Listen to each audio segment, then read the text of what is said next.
Hey guys, মোৰ নাম অংকুৰ শৰ্মা আৰু গভৰ্ণমেণ্ট জব আসাম চেনেলটোলৈ স্বাগতম। এই চেনেলটোৰ জৰিয়তে আপোনালোকে সকলো চৰকাৰী চাকৰি খবৰ, interview free coaching, common question আৰু টিপছ পাব। যদিহে আপুনি চৰকাৰী চাকৰি পাবলৈ বিচাৰে তেন্তে এই চেনেলটো ছাবস্ক্ৰাইব কৰিবলৈ আৰু আমাৰ ভিডিঅ'বোৰ ৰেগুলাৰ চাবলৈ নাপাহৰিব।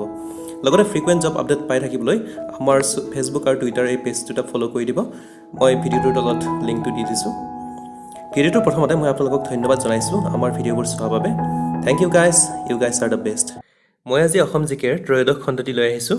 এই খণ্ডটিত মই আগৰবোৰৰ দৰেই 10টা প্ৰশ্ন আগবঢ়াম। ভিডিঅ'টি আৰম্ভ কৰাৰ আগতে মই আপোনালোকক এটা বিশেষ খবৰ জনাব বিচাৰিছোঁ। আপোনালোকে যদিহে অসম টেটৰ বাবে প্ৰিপেৰেশ্যন কৰি আছে তেনেহ'লে আমাৰ চেনেলত সোনকালেই চাইল্ড চাইক'লজি আৰু পেডাগগীৰ ছিৰিজ এটা আৰম্ভ হ'ব।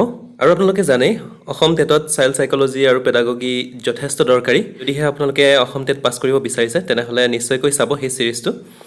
আৰু এই চাইল্ড চাইক'লজি আৰু পেডাগগীৰ মই গোটেইবোৰ ডিটেইলছত আলোচনা কৰিম। আজিৰ প্ৰথম প্ৰশ্নটো হ'ল ৱেন ৱাজ দ্য সত্ৰীয়া নৃত্য recognised as a classical dance by Sangeet Natak academy. অসমৰ সত্ৰীয়া নৃত্যক সংগীত নাটক একাডেমীয়ে ক্লাছিকেল ডেন্স হিচাপে কেতিয়া ৰিকগনাইজ কৰিছিলে? আৰু সেইটো আছিলে 2000 চনত। গতিকে অপশ্যন ডি হ'ব শুদ্ধ উত্তৰ। Question number 2, who was popularly known as the বকুল বনৰ কবি। এতিয়া অসমত বকুল বনৰ কবি বুলি কাক কোৱা যায়? আৰু আনন্দ চন্দ্ৰ বৰুৱাক কোৱা যায় বকুল বনৰ কবি বুলি। গতিকে অপশ্যন নম্বৰ চি হ'ব শুদ্ধ উত্তৰ। Question number 3, who was known as বিহগী কবি। অসমত বিহগী কবি বুলি কাক কোৱা যায়? অসমৰ বিহগী কবি বুলি ৰঘুনাথ চৌধুৰীক কোৱা যায়। Question number 4, who road the first Assamese Sonnet. প্ৰথম অসমীয়া ছনেট কোনে লিখিছিলে? এতিয়া যদি ছনেট আপুনি নাজানে তেনেহ'লে ছনেট হৈছে চতুৰ্দশপদী কবিতা। মানে ছনেটত 14টা শাৰী থাকে আৰু 14টা শাৰীৰ যিবোৰ কবিতা থাকে সেইবোৰক ছনেট বুলি কোৱা যায়। এতিয়া প্ৰথম অসমীয়া ছনেট লিখিছিলে হেমচন্দ্ৰ গোস্বামী। তেখেতে এই ছনেটটোৰ নাম আছিলে প্ৰিয়তমাৰ চিঠি। গতিকে মনত ৰাখিব, কেতিয়াবা সেইটো আহি যায় প্ৰথম অসমীয়া ছনেটটোৰ নাম কি বুলি, আৰু সেইটো হ'লে আপোনালোকে ক'ব লাগিব প্ৰিয়তমাৰ চিঠি। লিখিছিলে হেমচন্দ্ৰ গোস্বামী।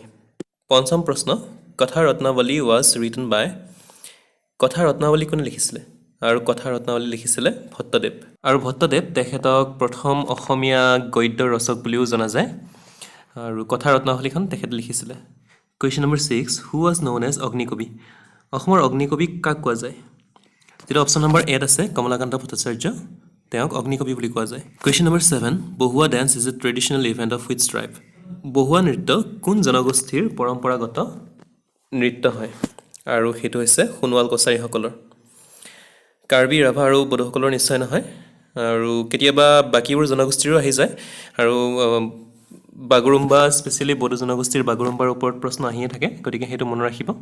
মই স্পেচিয়েলি অসমৰ বিভিন্ন জনগোষ্ঠীৰ পৰম্পৰাগত নৃত্য আৰু সংস্কৃতিৰ ওপৰত এটা ভিডিঅ' সোনকালে লৈ আহিম আপোনালোকলৈ। গতিকে নিশ্চয়কৈ চাই থাকিব। Question number 8, what was the first Assamese daily news paper. প্ৰথম অসমীয়া দৈনিক বাতৰি কাকতখনৰ নাম কি? আৰু সেইখন হৈছে দৈনিক বাতৰি। এইখন ওলাইছিলে 1935 চনত। এইটো মনত ৰাখিব। গতিকে অপশ্যন নম্বৰ বি হ'ব শুদ্ধ উত্তৰ। Question number 9, which community celebrates Karam পূজা। অসমৰ কোনটো জনগোষ্ঠীয়ে কৰম পূজা পালন কৰে? আৰু আমি জানো যে অসমৰ চাহ জনগোষ্ঠীয়ে কৰম পূজা পালন কৰে। গতিকে অপশ্যন চি হ'ব শুদ্ধ উত্তৰ। এতিয়া আহিছোঁ আজিৰ ভিডিঅ'টিৰ অন্তিমটো প্ৰশ্নলৈ। Bukuni Patani is a traditional costume of which tribe. এতিয়া বুকুনি পাতানি বুলি যিটো পোচাক আছে সেই পোচাকটো কোনটো জনগোষ্ঠীৰ পৰম্পৰাগত পোচাক হয়? আৰু সেইটো হয় কোচ ৰাজবংশীসকলৰ। সেইটো মন কৰিব। কোচ ৰাজবংশী মহিলাসকলে যিটো পোচাক পৰিধান কৰে, যিটো পিন্ধে, সেইটোকেই বুকুনি পাতানি বুলি কোৱা যায়। আৰু বাকীবোৰ জনগোষ্ঠীৰো মনত ৰাখিব, প্ৰায়ে বেলেগ জনগোষ্ঠীৰো আহি থাকে। স্পেচিয়েলি বড়োসকলৰ আহে, আৰু বড়োসকলৰ যিটো মহিলাসকলে যিটো পৰিধান কৰে সেইটোক দখনা বুলি কোৱা যায়। যেতিয়া আদৰণি জনাবলৈ ডিঙিত যিটো দিয়া যায় সেইটোক আৰণাই বুলি কোৱা যায়, যিটো অসমীয়া গামোচাৰ দৰে। আৰু তেনেদৰে কাৰ্বি আৰু ৰাভাসকলৰো আছে। মই পৰৱৰ্তী ভিডিঅ'ত আপোনালোকক নিশ্চয়কৈ জনাই দিম। চ' গাইজ, ভিডিঅ'টো যদিহে ভাল পাইছে তেনেহ'লে লাইক কৰি দিব। আপোনালোকৰ বন্ধু বান্ধৱ যিমান আছে সকলোকে শ্বেয়াৰ কৰি দিব। আৰু সেইটো কৰিলে আমাৰ যথেষ্ট উপকাৰ কৰা হ'ব, আমাৰ চেনেলটো গ্ৰ' হ'ব আৰু সকলোৱে গম পাব আমাৰ চেনেলটোৰ কথা। আৰু মই আপোনালোকক সদায় সহায় কৰি যাম। আৰু আপোনালোক সকলোৱেই চৰকাৰী চাকৰি পাবই লাগিব।